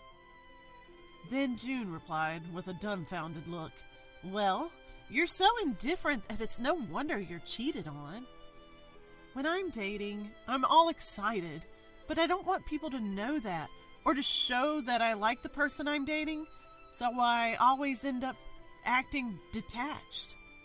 You know, if you don't do something about it, your life will be nothing but work, right? At her words, I held my head in my hands. My name is Melissa. I'm a 29-year-old office worker. Yes, 29 years old. I want to tell my 21-year-old self, who at her birthday party was saying things like, I'll be married by the latter half of my 20s, and by the time I'm 30, I'll have 2 kids, about my current situation. I loved the boyfriend I was dating at the time and thought we would get married, but he cheated on me and dumped me a year later. I'm bored being with you. Bored? What are all the other girlfriends in the world like? No matter how many times I thought about it, I just didn't get it. After that, I had boyfriends who cheated on me. Some relationships didn't even last 3 months. Looking back, the boyfriend I dated when I was 20, with whom I was together for more than a year, was the longest relationship I had. June, who knew all about this and had been my best friend since high school, had met someone wonderful. Married at 27, now had a child, and was apparently going to have another one next year. The life I had imagined was June's. During this time, my coworkers were excitedly planning a blind date. A blind date, huh? I wondered if it was possible to find a good match in such a situation. Well, most of my colleagues were around the same age as me, so I understood their urgency, comrades. Then, one of them called out to me, Hey, Melissa, you should come too. I don't want to go on a blind date. But you just broke up with your boyfriend, right? She hit me where it hurts. I had only told my colleagues that I had broken up with my boyfriend. I didn't want it to get around the office that I was the girl who kept getting cheated on.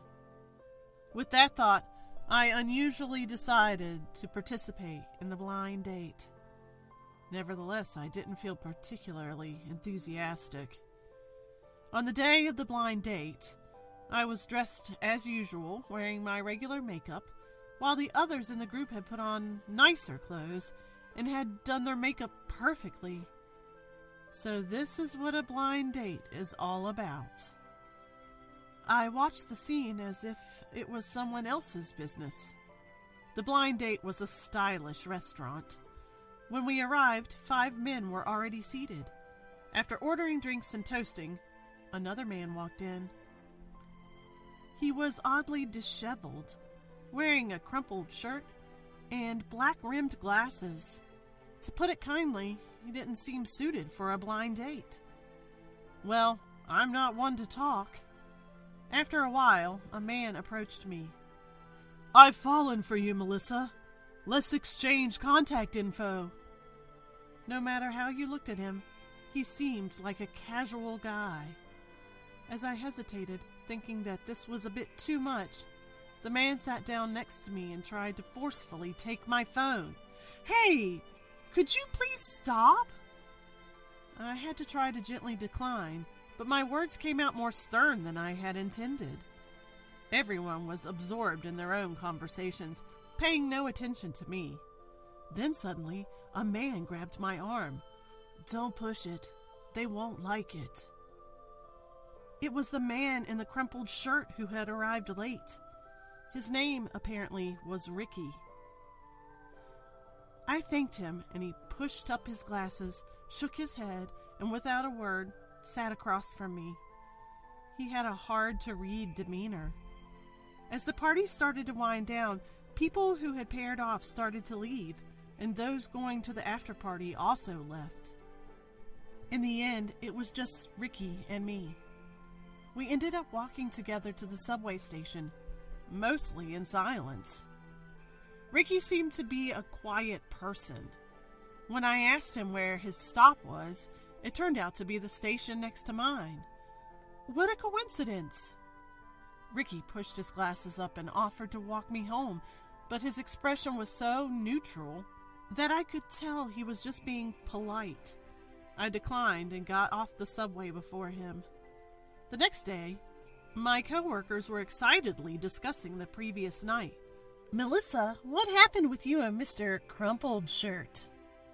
Mr. Crumpled Shirt, because his shirt was crumpled. Oh, Ricky. I inwardly rolled my eyes. Nothing happened. We were going in the same direction, so we just walked together. Well, with that outfit, it's no surprise, a co-worker chimed in, but I didn't particularly care. About a week later, while stopping by a bookstore to buy some comics on my way home from work, I ran into Ricky. Huh? We looked at each other. He lives at the next station, and this is the largest bookstore in the area. It's not surprising to bump into him. But still, what a coincidence. Plus, we'd picked up the same comic book.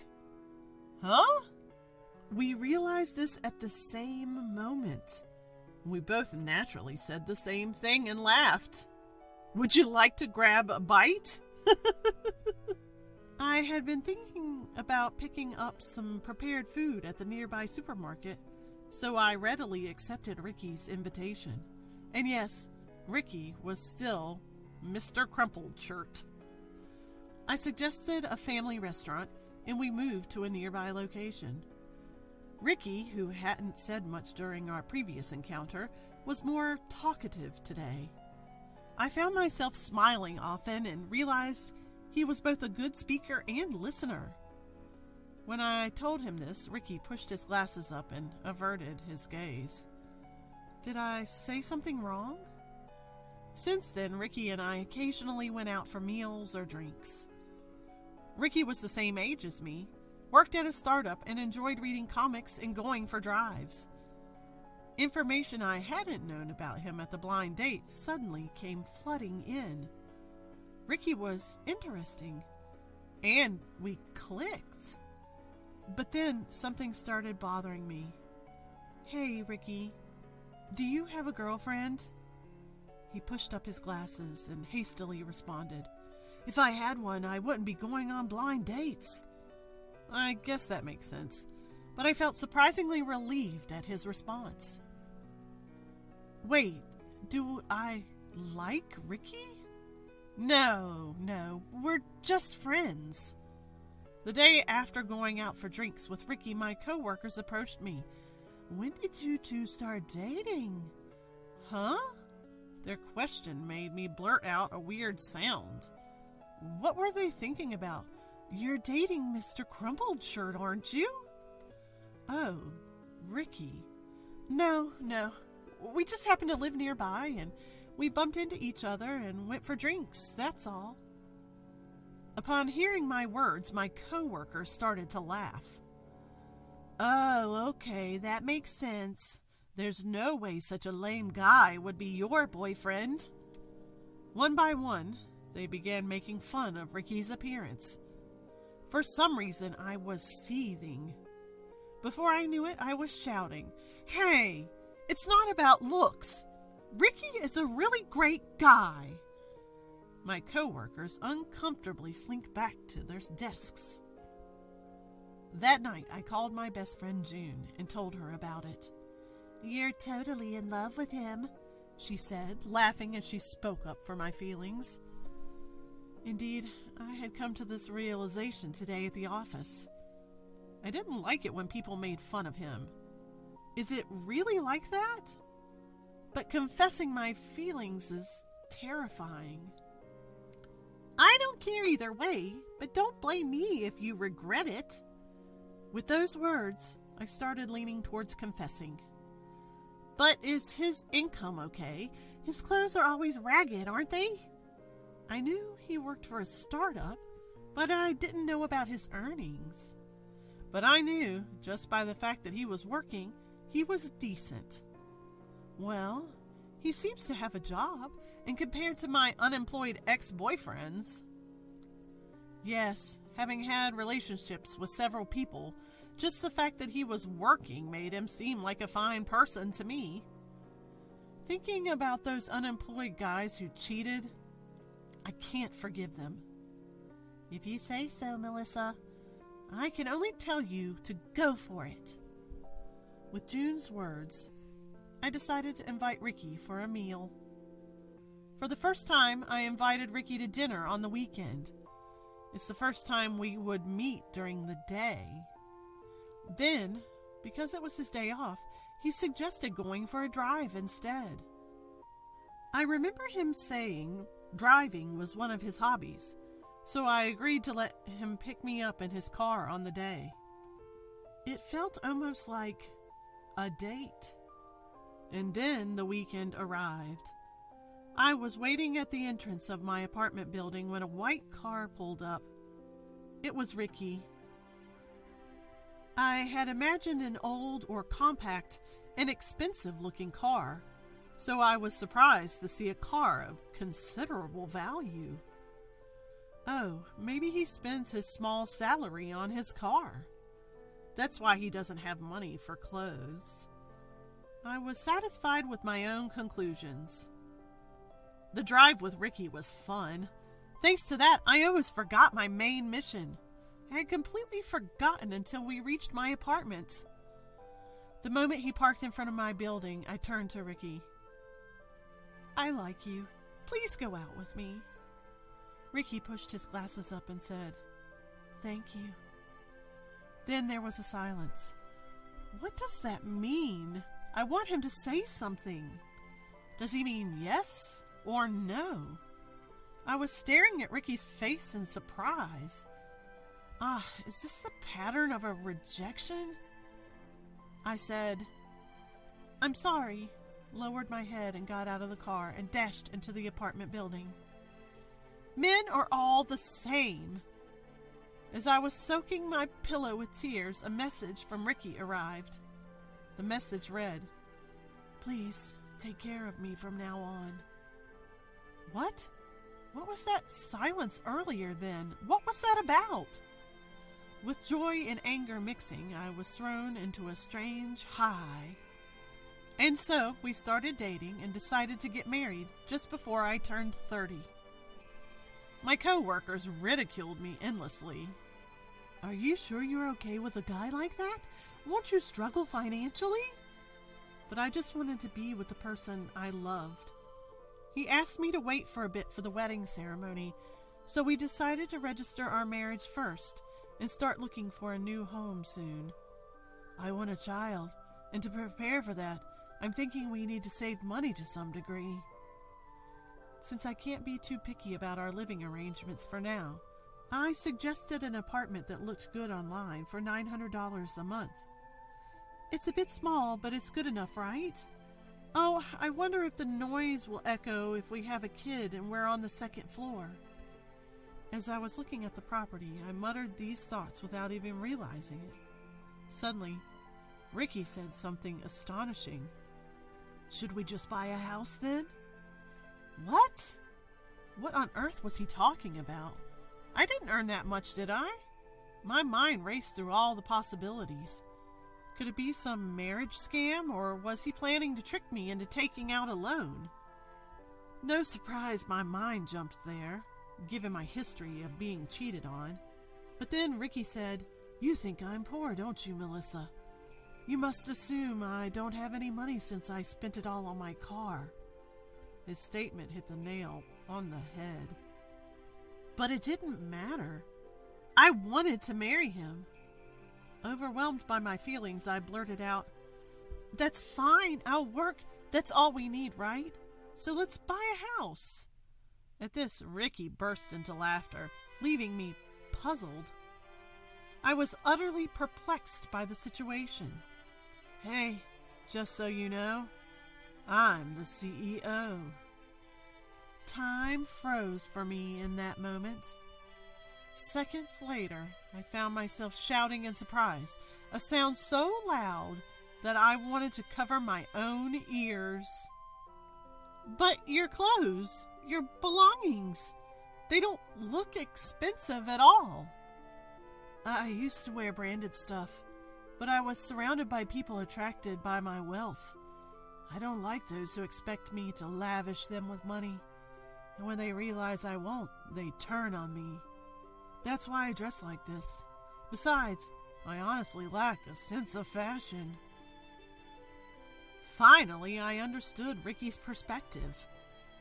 So don't worry about anything. Will you marry me? Ricky pushed up his glasses as he asked this. I would later find out that this was his habit when he felt shy. A few months later, we had our wedding. The only reason we waited to have the wedding was because Ricky's grandmother was in the hospital with an injury and he wanted to wait until she was discharged. I laughed at my own assumption of marriage fraud. There was none of that. My co-workers, upon learning of Ricky's true identity, were envious. If I knew he was like this, I would have gone for him. Right? You'd never think that someone dressed so unfashionably would be a CEO. Melissa, you played your cards right. I wasn't sure if they were envious or mocking, but I put my foot down.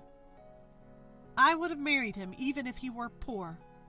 It's about the person inside, not the money. Perhaps because of the comfort of being loved, I was able to respond with a bright smile. By the way, at our wedding, Ricky took off his usual black-rimmed glasses. He was astonishingly handsome, reminiscent of a movie star. He apparently wore the glasses because he didn't want to be told that he looked like that actor. June came to the wedding and congratulated us. Now I'm living just as Ricky suggested. I bought a house and continue to work. Ricky's fashion sense is a work in progress, but his attractive face and good physique make even inexpensive clothes look good on him. Lately, he's swapped his black-rimmed glasses for contact lenses or rimless glasses, and seems to be paying more attention to fashion. Although I've been cheated on in all my past relationships, I feel secure this time, because I truly love him. We naturally dote on and support each other. Let's build a happy family with Ricky.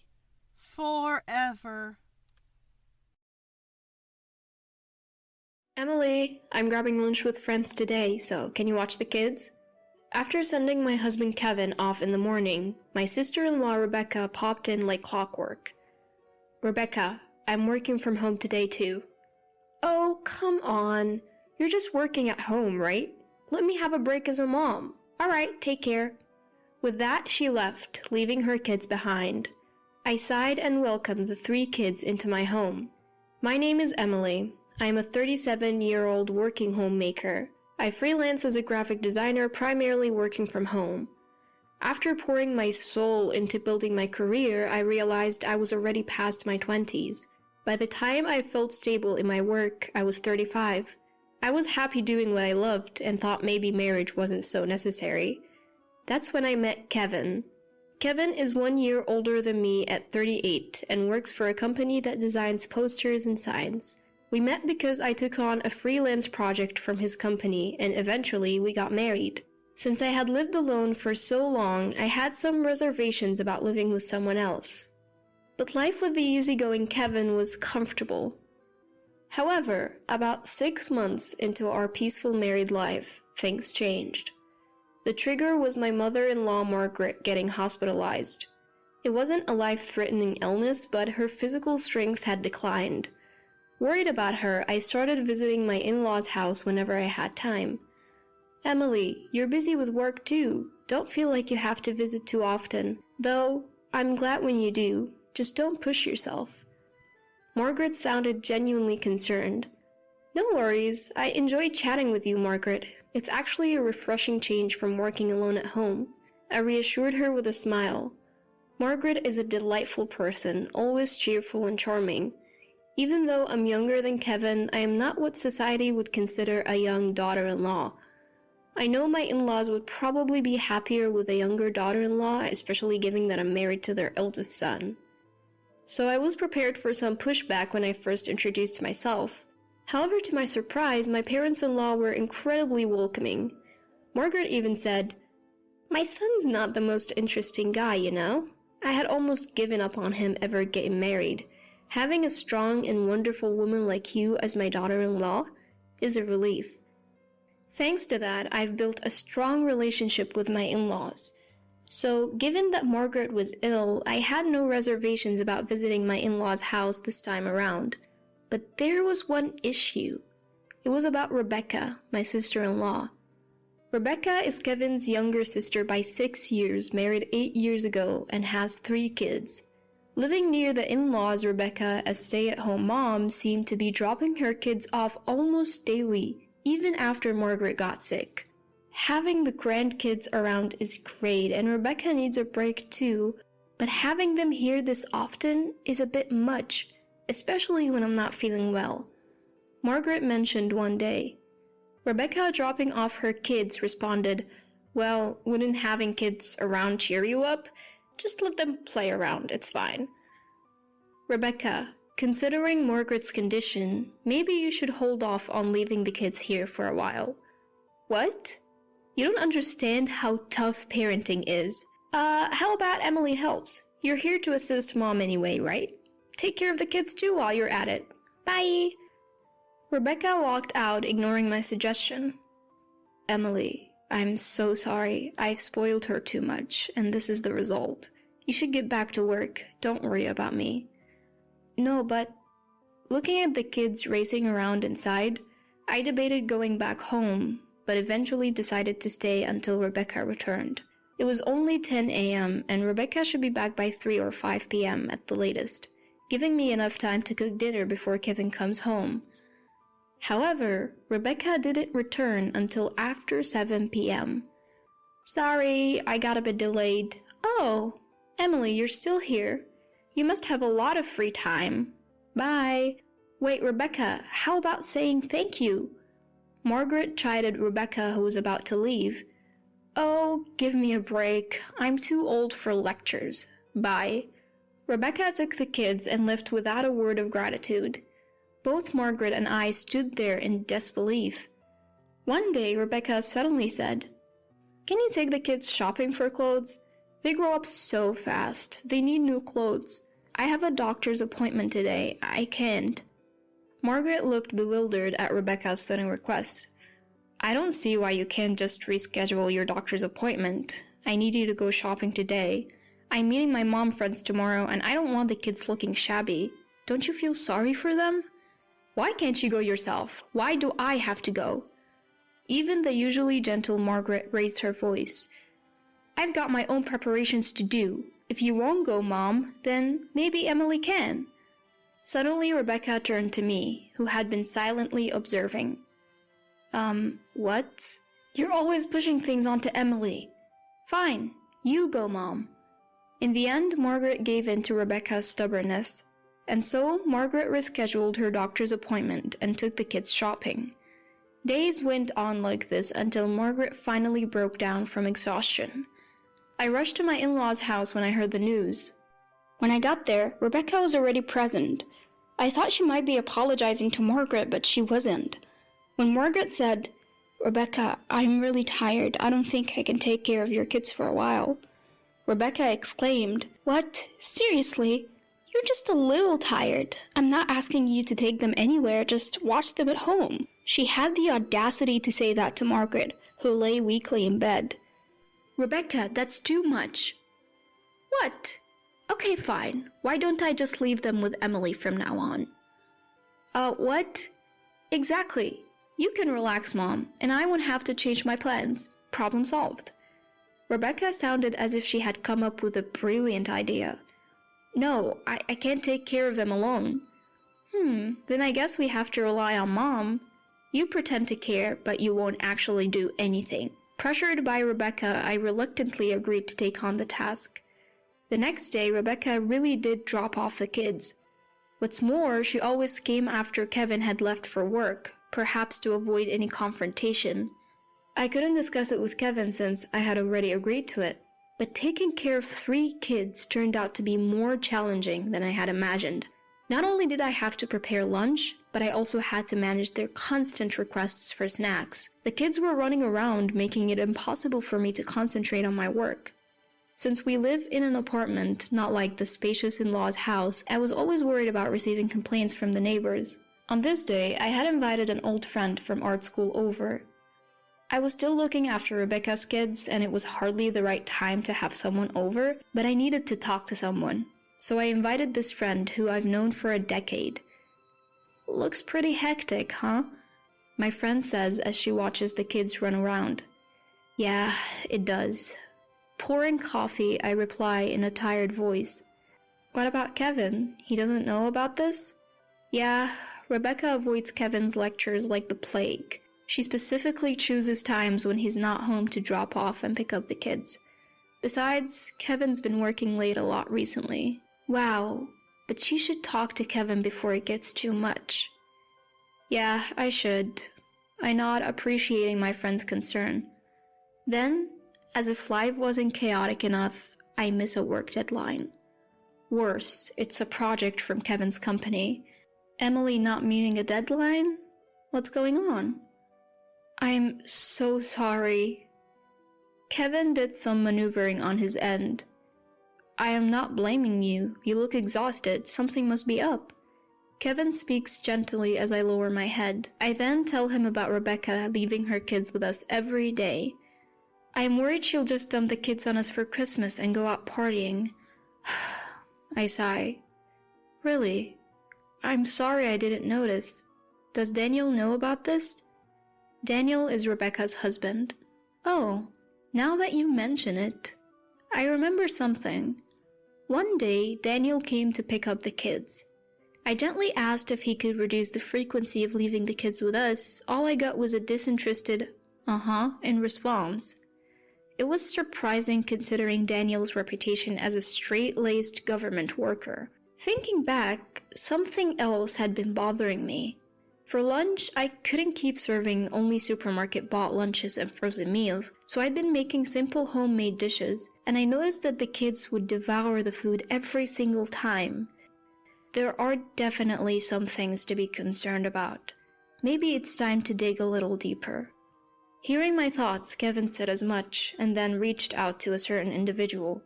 Christmas comes around. I'll be counting down the new year in Paris. Take care of my kids, will you? I get this sudden call from Rebecca while at my in-laws' house. Excuse me? Naturally, stays extend from Christmas to New Year's celebrations. It's a whole different ballgame compared to watching the kids for just half a day. That's asking a bit much. Emily, you live so freely. A little inconvenience is good for you. You should thank me for this precious experience. The kids will stay with you. Bye. Sorry, but I'll be at my parents' home. Even so, she vents at me and hangs up. I sigh and make a call. A few days later, what the heck happened? Explain. A furious Rebecca calls. Oh, Rebecca, welcome back. How was Paris? Who cares about that? Why are the kids you were supposed to be watching with Child Protective Services now? They're even investigating us. After hearing my story, Kevin reached out to a friend who works in the same office as Daniel to find out what's been going on with him recently. Apparently, Daniel had been boasting that they had a bit more room in their budget and could take an overseas trip for Christmas. So basically, you're saying you cut costs by leaving the kids with Margaret and me for meals and snacks? Who cares? That doesn't mean the kids should be taken by Child Protective Services. It's not just about that. Neglecting to provide proper meals for your kids is a form of abuse, so I contacted the appropriate authorities. What are you talking about? I heard it from the kids. I asked them casually when I noticed how eagerly they were eating the lunches I made. It turns out Rebecca and Daniel were only feeding the kids fast food and instant ramen. And instead of spending the saved money on the kids, they were using it for their own Christmas trip overseas, which is unacceptable. Daniel, you work for Child Services, right? Someone like you neglecting their kids. What's going to happen now? With that, I hung up the phone. Soon after, Child Protective Services conducted an investigation at Rebecca and Daniel's home. With the kids' consent, they were taken into the care of my parents-in-law. This became public, and Daniel was pushed into a less desirable job position, eventually resigning. He seemed to be having trouble finding another job, his bride from being a government worker getting in the way. Rebecca also started working part-time, but it didn't last. Both of them frequently asked Kevin and his parents for financial help, but they refused. Of course, Kevin and I did everything we could to support the kids, who have now grown attached to us and rejected any contact with Rebecca and Daniel. Seeing Rebecca and Daniel's retreating figures after the kids told them through the doorbell camera that they didn't want to see them made my heart lighter. Even the kids who I once thought were out of control have become much better behaved, showered with genuine love and affection from my parents-in-law. These days, I'm enjoying the lively, happy days that I hadn't anticipated.